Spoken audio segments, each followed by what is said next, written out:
बात इसलिए बताना चाहता हूं कि आप भी हमारे जो भी विकास होता है उसमें आपका भी सहयोग होता है। लेकिन ये सब चुनौतियां हैं और चुनौतियों का सामना हमने करना है।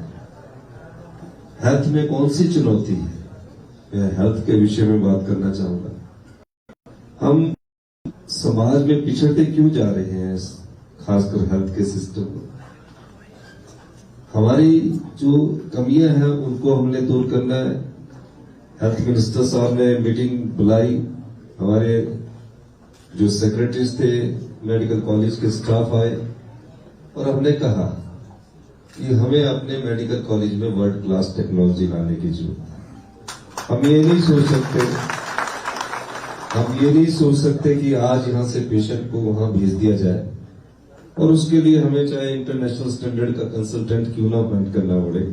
उस दृष्टिकोण से हम आगे बढ़े और सबसे पहला है जो हॉस्पिटल का फेस होता है वो कैजुअलिटी होता है। जब कोई आदमी कैजुअलिटी में आता है तो उसमें एक बेड में दो पेशेंट बेड 3 लेटे होते हैं। ये तो पेशेंट का हाल होता है और जो वहां स्टाफ नर्सेज होते हैं उनका उनसे भी बुरा हाल होता है और जो डॉक्टर होते हैं उनसे भी बुरा हाल होता है। तो हमने डिपार्टमेंट ऑफ इमरजेंसी मेडिसिन की बनाने की तैयारी की और इस दृष्टि से हम आगे बढ़े और हमने उसमें स्टाफ स्ट्रेंथ बढ़ाने का बढ़ाई जाएगी और जो अभी बजट के बाद डिपार्टमेंट ऑफ इमरजेंसी मेडिसिन होगा उसमें स्टाफ स्ट्रेंथ होगी। क्योंकि सभी से चर्चा करने के बाद एक निष्कर्ष पर हम पहुंचे कि डॉक्टर 16 घंटे 18-24 घंटे अगर काम करेगा।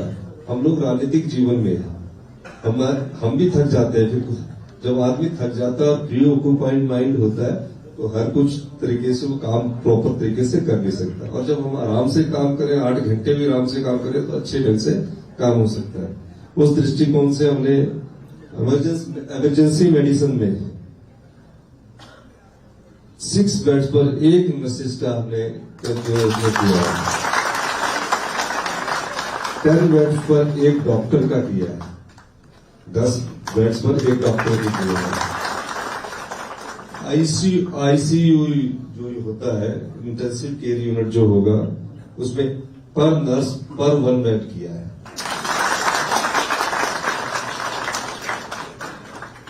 और टोटल स्टाफ स्ट्रेंथ 110 नर्सेज हमने की है।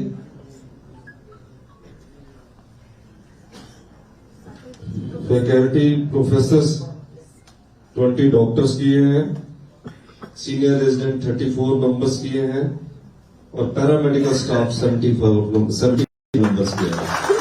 ये सिर्फ कैजुअलिटी में वाले एकेडमिक सेशन में कर दिया जाएगा। चाहे आईजीएमसी है, टांडा है, नेर चौक है, मंडी है और उसके लिए हमने बजट का भी एलोकेशन कर दिया है ताकि आने वाले समय में आप एक बिल्कुल करेक्ट वे में आगे बढ़ सके, दिशा में आगे बढ़ सके। किस प्रकार के टेक्नोलॉजी और मेडिकल कॉलेज में आए, हमने फैसला किया कि सिटी स्कैन भी चाहे जितने कीमत हो 3 उनको 256 में कन्वर्ट कर दिया जाए। सारे ही स्टेट में कर दिया जाए। हाई एंड अल्ट्रासाउंड का पूछ रही है कि लेटेस्ट टेक्नोलॉजी में कौन सा है, जो भी टेक्नोलॉजी है, क्योंकि अभी मेडिकल साइंस भी ना वक्त के साथ चेंज होती जा रही है और 5G के आने के बाद 5G जैसी ही टेक्नोलॉजी आएगी आपके सारे इंस्ट्रूमेंट की चेंजिंग बड़ी जल्दी हो जाएगी। तो 5G टेक्नोलॉजी का समावेश कैसे हो उस संदर्भ में भी हम जियो कंपनी से बात करके मेडिकल टेक्नोलॉजी में उसका इस्तेमाल कर रहे हैं। डॉक्टर को कितना आगे बढ़ना है उस टेक्नोलॉजी के माध्यम से आपको पता लगे, आपको भी जानकारी होगी और आप समझ भी पाएंगे। तो इस दृष्टिकोण से हम मेडिकल में रिफॉर्म्स करने की कोशिश कर रहे हैं। पैसे की जरूरत है, निश्चित तौर पर पैसे की जरूरत है, लेकिन हम कोशिश करेंगे कि मेडिकल हेल्थ में किसी प्रकार की कोई पैसे की कोई कमी न रहे। और जगह हम कट लगा रहे हैं क्योंकि हिमाचल प्रदेश को अगर हमने सुंदर प्रदेश बनाना है तो 10 साल में ये प्रदेश हिंदुस्तान का सबसे समृद्ध प्रदेश हो सकता है। नीतियां बदलनी है, उन नीतियों में कई जगह विरोध भी होगा पर लेकिन कार्य जब करना है तो फैसले लेने से घबराना नहीं पड़ता। हम आगे नई टेक्नोलॉजी में जाना ही पड़ेगा। हम एजुकेशन में भी चेंजिंग ला रहे हैं। बच्चा गांव का कैसे पढ़ना है, उसके लिए हम Rajiv Gandhi day boarding school लेके आ रहे हैं कि प्री नर्सरी से गवर्नमेंट स्कूल का बच्चा 5th तक और 5th से लेकर 12th तक कैसे पढ़ेगा, वो हमने कैंपस बनाया कि 100 कनाल में 50 बीघे में एक गवर्नमेंट स्कूल होगा। हर जगह 4-5 क्लस्टर जो स्कूल गांव के हैं उनको बंद करके उन बच्चों को वहां शिफ्ट किया जाएगा और ऐसे स्कूल होंगे कि उनमें जहां पानी की सुविधा होगी तो आज बच्चे नई ऊंचाइयों को पहुंचने के लिए खेल क्या होगी, कौन सा ग्राउंड होगा, इन सब चीजों को भी चेंज करने की जरूरत है। उस दृष्टिकोण से हम एजुकेशन में जा रहे हैं। हमें पैसा कहां से कमाना है, क्योंकि पैसे के बगैर तो कुछ चलेगा नहीं ना। आपको भी अगर सैलरी महीने की मिलती तो आपने बजट रखा होता है, इतना पैसा इतना पैसा इतना पैसा। तो उस दृष्टिकोण से हम भी अपने बजट बनाते हैं। सरकार भी बजट से चलती है।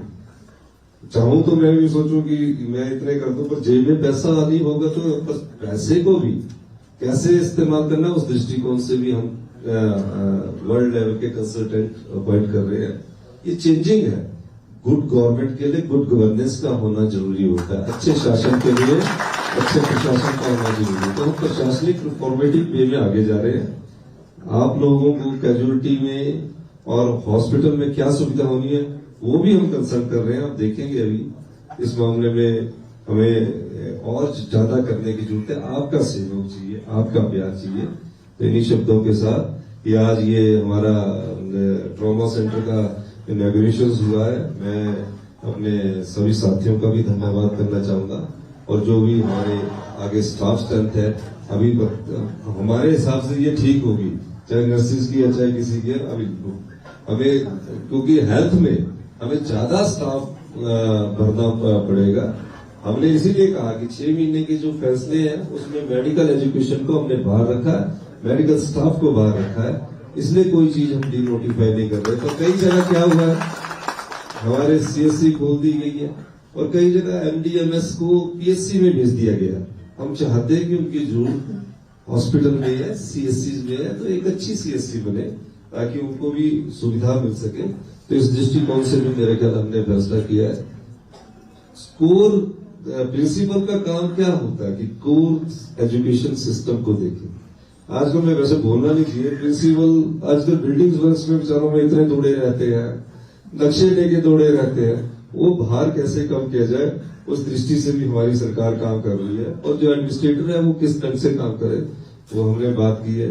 परचेजिंग में आपके 3-3 साल लग रहे हैं, 2-2 साल लग रहे हैं, बुरा ना मानना, क्योंकि फिर क्या होता है डॉक्टर पर प्रेशर पड़ जाता है।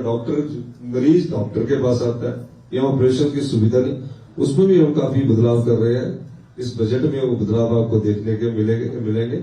थोड़ा सा प्रिंसिपल वगैरह को दुख जरूर होगा, लेकिन उसके बाद क्योंकि मैं चाहता हूं जो जिसका काम है वो करे। कंस्ट्रक्शन डिवीजन अगर किसी का काम है तो कंस्ट्रक्शन वाले करे, डॉक्टर्स का काम डॉक्टर करे, उनको क्या सुविधा दिए वो सब पावरें हम आपको देने भी जा रहे हैं और उसमें रिफॉर्म भी करने जा रहे हैं। इन्हीं शब्दों के साथ आप सब लोगों को जो भी पेशेंट है आपको बहुत बहुत धन्यवाद। बहुत बहुत आभार माननीय मुख्यमंत्री महोदय।